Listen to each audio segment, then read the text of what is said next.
বন্ধুরা আপনারা প্রথমে এই ভিডিওটি দেখেন, তারপর আমরা এই ভিডিওর ফানি কমেন্টগুলো পড়বো। So let's go. আসসালামু আলাইকুম আন্টি, আম্মু ইফতার পাঠাইছে, প্লেটটা রেখে আপনার ছেলেকে দিয়ে দেন। সত্যি কথা মুখ দিয়ে বেরিয়ে গেছে।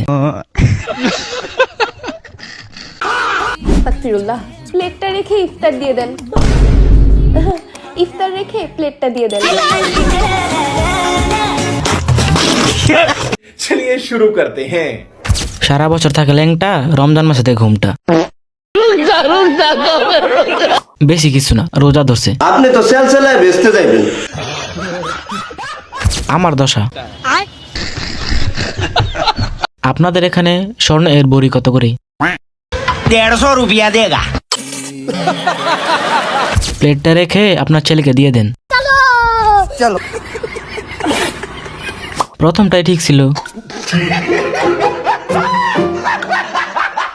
नहीं सोचिए मत, सब्सक्राइब कीजिए।